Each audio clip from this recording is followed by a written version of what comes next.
Hey guys, welcome back to my channel जिसका नाम है ईगो मेरा देसी। और आज से हम स्टार्ट करने वाले हैं completion of economics of class 10 in just 1 week. So आज मैं स्टार्ट कर रही हूँ commercial bank and central bank, जो कि हमारे 2 चैप्टर्स उससे। तो बिना टाइम वेस्ट करे स्टार्ट करते हैं क्लास 10 की सेमेस्टर 2 की इकोनॉमिक्स।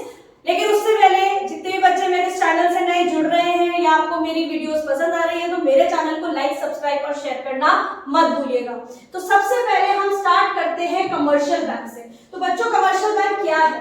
कमर्शियल बैंक एक ऐसा फाइनेंशियल इंस्टीट्यूशन है जो एक्सेप्ट करता है जनरल पब्लिक के डिपॉजिट, जिस पैसे को वो विड्रॉ कर सकते हैं चेक्स के थ्रू, और लोन ग्रांट करता है ये जनरल पब्लिक को। अब आ जाते हैं फंक्शंस ऑफ कमर्शियल बैंक। तो आईएससी की जो इकोनॉमिक्स है, आईसीएसई की इकोनॉमिक्स क्लास 10 की, उनके सिर्फ 2 ही पॉइंट सिलेबस में है, बाकी सारे पॉइंट जो रिड्यूस सिलेबस में हट चुके हैं। तो सबसे पहले हमें करना है यहाँ acceptance of deposit.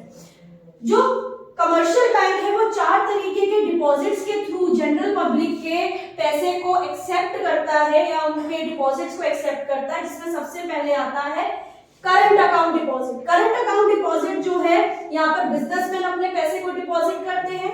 Saving account deposit में कोई भी इंडिविजुअल अपने पैसे को डिपॉजिट करता है। फिक्स्ड अकाउंट डिपॉजिट में any individual can deposit their money, and recurring account में जो स्मॉल सेवर्स हैं वो अपने पैसे को डिपॉजिट करते हैं। करंट अकाउंट में विड्रॉल जो है 24/7 आप अपने पैसे को विड्रॉ कर सकते हो, किसी भी टाइम डिपॉजिट करोगे, किसी भी टाइम आप विड्रॉ कर सकते हो। सेविंग अकाउंट में मिनिमम रिस्ट्रिक्शंस होते हैं विड्रॉल के। फिक्स्ड अकाउंट में मैक्सिमम रिस्ट्रिक्शंस हैं, यानी मैच्योरिटी से पहले आप अपने पैसे को विड्रॉ नहीं कर सकते हो। रेकरिंग अकाउंट में मैक्सिमम रिस्ट्रिक्शंस होते हैं विड्रॉल के, यहाँ पर भी हम मैच्योरिटी से पहले पैसे को विड्रॉ नहीं कर सकते हैं। करंट अकाउंट में कोई भी रेट ऑफ इंटरेस्ट नहीं मिलता, जबकि जो कमर्शियल बैंक है they charge minimum commission over year. कुछ कमीशन चार्ज करते हैं वो लोगों से जिस टाइम पर वो करंट अकाउंट ओपन करते हैं, वो अपनी फैसिलिटी का पैसा चार्ज करते हैं। सेविंग अकाउंट में एक मिनिमम रिस्ट्रिक्शन होता है, एक मिनिमम रेट ऑफ इंटरेस्ट जो है वो जो डिपॉजिटर्स हैं उनको मिलता है। फिक्स्ड अकाउंट डिपॉजिट में मैक्सिमम रेट ऑफ इंटरेस्ट मिलता है डिपॉजिटर्स को, एंड रेकरिंग अकाउंट में जो रेट ऑफ इंटरेस्ट है वो ज्यादा होता है सेविंग डिपॉजिट से और कम होता है फिक्स्ड डिपॉजिट से। सो कॉपी पेन लेकर बैठे हो ना? अगर कॉपी पेन लेकर नहीं बैठे हो तो वीडियो पॉज करके सबसे पहले कॉपी पेन लेकर आओ और साथ साथ अपने नोट्स भी बनाते रहो इस चैप्टर के। ठीक है जी। अब फर्दर पढ़ते हैं क्रेडिट क्रिएशन। क्रेडिट क्रिएशन क्या है? क्रेडिट क्रिएशन एक ऐसा प्रोसेस है जहां पर जब कमर्शियल बैंक हमारे पैसे या हमारे डिपॉजिट्स को एक्सेप्ट करता है, हमें देता है 3 से 4% का इंटरेस्ट। लेकिन जब बैंक हमें लोन देता है तो हमसे 8 या 9% का, 8 to 9% का रेट ऑफ इंटरेस्ट चार्ज करता है। तो बेसिकली बीच में 4.5-5% का जो डिफरेंस है, बैंक ने प्रॉफिट कमाया 4.5% का, उसी को हम क्रेडिट क्रिएशन बोलते हैं। So the process of acceptance of deposit and lending of loans, central bank creates profit known as credit creation. अब आ जाते हैं यहाँ पर एडवांसिंग ऑफ लोन्स पे। ये भी कमर्शियल बैंक का एक काफी इंपॉर्टेंट फंक्शन होता है, जिसमें सबसे पहला आता है कैश क्रेडिट। कैश क्रेडिट जो है जनरली बिजनेसमैन ओपन करते हैं। ठीक है। यहाँ पर जो लोन पर इंटरेस्ट चार्ज करते हैं कमर्शियल बैंक, को किस तरीके से करते हैं अब ये समझो। कमर्शियल बैंक यहाँ पर इंटरेस्ट सिर्फ उतने अमाउंट पर चार्ज करते हैं जितने भी बिजनेसमैन हैं उनसे, जितना कि उन्होंने लोन यूज किया है। ठीक है ना? कि अगर मैंने 10 लाख रुपए का लोन लिया और मैंने उसमें सिर्फ 2 लाख रुपीज यूज करे, तो इंटरेस्ट सिर्फ उन 2 लाख रुपीज पर ही लगेगा। सो loan in such loans interest is charged only on the amount of loan used. अब आ जाता है आउटराइट लोन। आउटराइट लोन किसी भी इंडिविजुअल को मिल सकता है।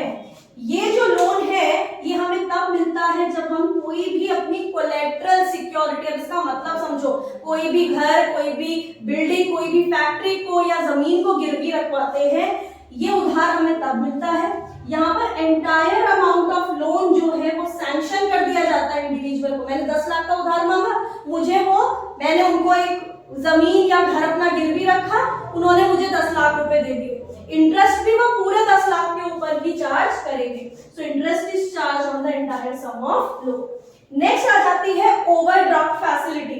ओवरड्राफ्ट का मतलब है कि मेरे अकाउंट में है 10 लाख रुपए, 10 लाख रुपीस, बैंक ने मुझे फैसिलिटी दी कि जाओ 12 लाख रुपीस यूज कर लो, तो मैंने कितने एक्स्ट्रा पैसे यूज करे, 2 लाख रुपीस मैंने एक्स्ट्रा यूज करे, तो बैंक उतने अमाउंट पे इंटरेस्ट चार्ज करेगा। So this facility is given to current account holders. They can withdraw more than standing balance. Standing balance मतलब जितना पैसा हमारे अकाउंट में है उससे ज्यादा हम विड्रॉ कर सकते हैं, and interest is charge on the extra amount which is withdraw.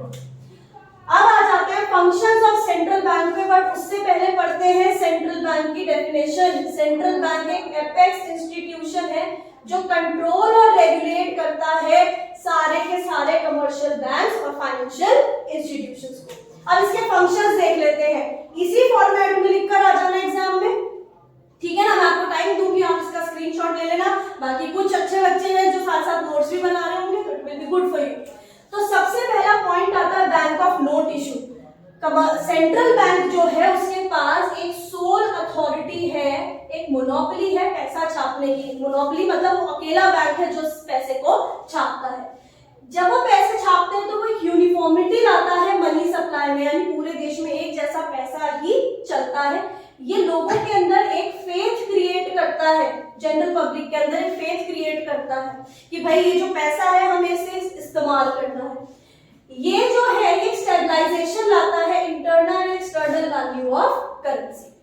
Next आ जाता है banker, adviser and agent to the government. Central bank जो है वो सारे के सारे जो गवर्नमेंट है, गवर्नमेंट के डिपार्टमेंट्स हैं, उनका क्या होता है, बैंक होता है। क्यों होता है? क्योंकि गवर्नमेंट के सारे डिपार्टमेंट के अकाउंट्स को यही मैनेज करता है। यहाँ पर जितने functions commercial bank general public के लिए परफॉर्म करता है, वो सारे फंक्शन सेंट्रल बैंक गवर्नमेंट के लिए परफॉर्म करता है। So it performs functions of the government and give loans to the government. अच्छा, तो हमें पढ़ना है एडवाइजर। एडवाइजर मतलब कि जो सेंट्रल बैंक है वो सेंट्रल बैंक जो है वो गवर्नमेंट को एडवाइस करता है। एडवाइस किस चीज को लेकर करता है कि उन्होंने कितना उधार लिया है, उस सारे उधार को जो सेंट्रल बैंक है वो मैनेज करता है। किसके उधार को? गवर्नमेंट के उधार को। So it manages the public borings. जो भी गवर्नमेंट टैक्स कलेक्ट करती है उसमें भी सेंट्रल बैंक गवर्नमेंट की मदद करता है। Collects taxes and other payments of government, और ये गवर्नमेंट को रिप्रेजेंट करता है कहां पर, कोई भी फॉरेन इंस्टीट्यूशन या जितने भी इंटरनेशनल फाइनेंशियल इंस्टीट्यूशंस उनकी मीटिंग के दौरान, जैसे अगर IMF की कोई मीटिंग है तो सेंट्रल बैंक के लोग जाएंगे, अगर वर्ल्ड बैंक की कोई मीटिंग है तो सेंट्रल बैंक के लोग जाएंगे।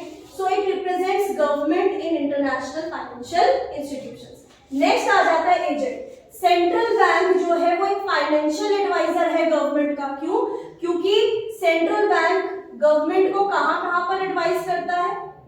डेफिसिट फाइनेंसिंग में, डीवैल्यूएशन ऑफ करेंसी में, यानी करेंसी की वैल्यू अगर गिरानी है, ट्रेड पॉलिसी कैसी होनी चाहिए, फॉरेन एक्सचेंज पॉलिसी कैसी होनी चाहिए, इसलिए।